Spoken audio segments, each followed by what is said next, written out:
Bismillahirrahmanirrahim. Assalamualaikum warahmatullahi wabarakatuh. Alhamdulillah rabbil alamin.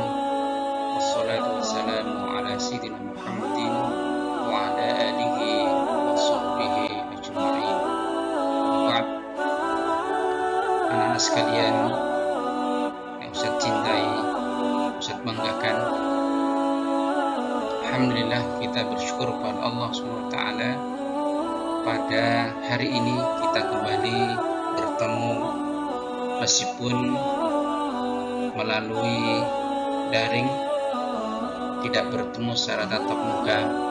Mudah-mudahan meskipun Ustadz tidak bertemu langsung dengan kalian, tidak mengurangi dari semangat kalian di dalam mengikuti proses belajar mengajar. Juga mudah-mudahan ilmu yang kita dapat ini mendapatkan ilmu yang bermanfaat, ilmu yang berkah, dan mendapatkan ridho Allah Subhanahu wa Ta'ala. Pada kesempatan hari ini, Ustadz akan menyampaikan materi subtema tentang potensi kemaritiman Indonesia.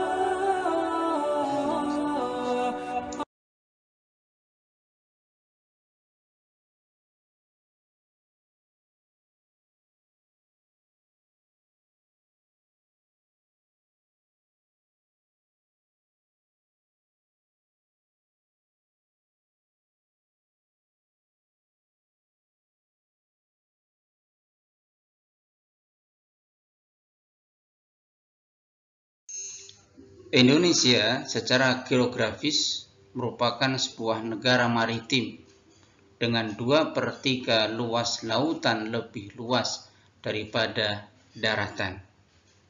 Dan ini merupakan satu keuntungan yang besar bagi Indonesia karena memiliki sumber daya alam yang sangat luas, dan salah satu sumber daya alam itu yaitu sumber daya dari lautan. Karenanya Indonesia disebut dengan negara maritim.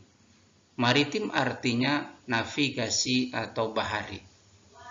Dengan demikian, ketika bangsa ini mampu memanfaatkan potensi kemaritiman Indonesia, maka ini bisa meningkatkan kesejahteraan rakyat Indonesia.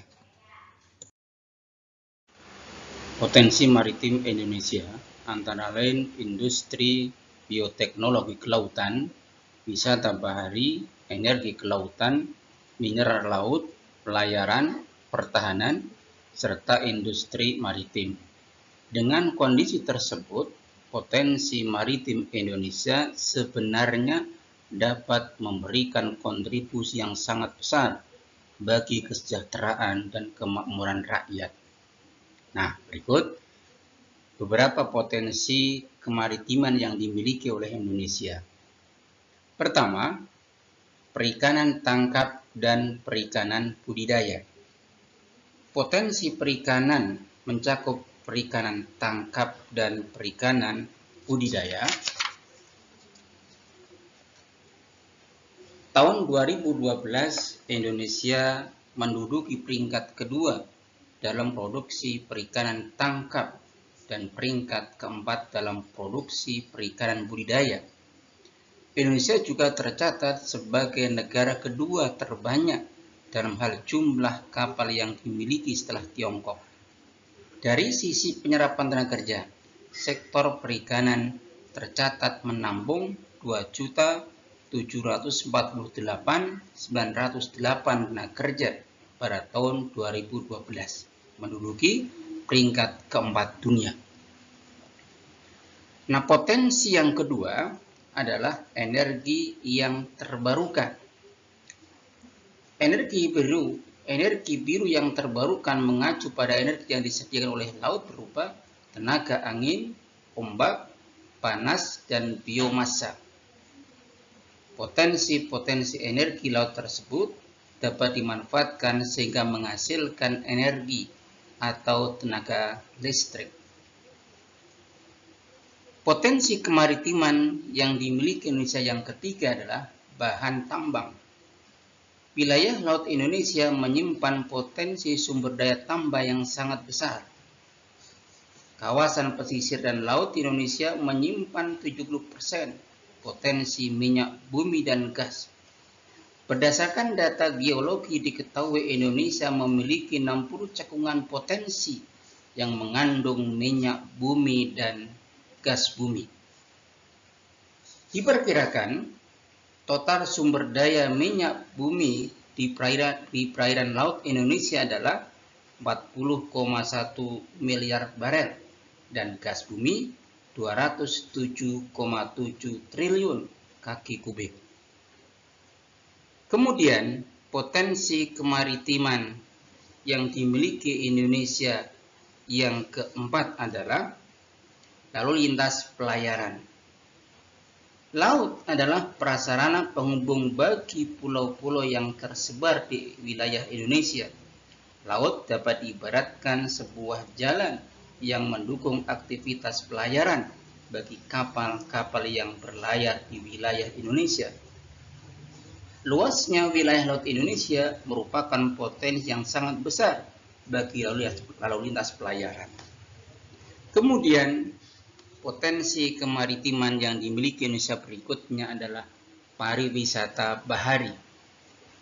Indonesia memiliki potensi pariwisata bahari yang memiliki daya tarik bagi wisatawan asing maupun lokal.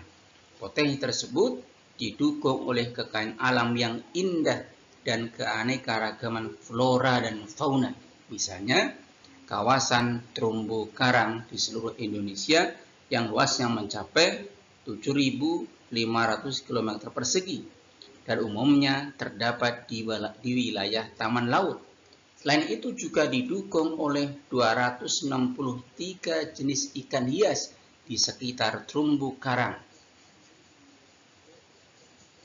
Kemudian yang berikutnya adalah penyedia lapangan pekerjaan. Potensi kemaritiman Indonesia dapat menggerakkan berbagai aspek bidang usaha. Bidang-bidang usaha tersebut pada akhirnya berkaitan dengan lapangan pekerjaan. Antara lain, usaha penangkapan ikan, kemudian perdagangan ikan, industri galangan kapal, pertambangan, industri pengolahan hasil perikanan, industri bioteknologi kelautan, industri jasa perhubungan laut, industri pariwisata dan tenaga kerja pelaut. Dan yang ketujuh, potensi kemaritiman yang dimiliki oleh Indonesia adalah hutan mangrove.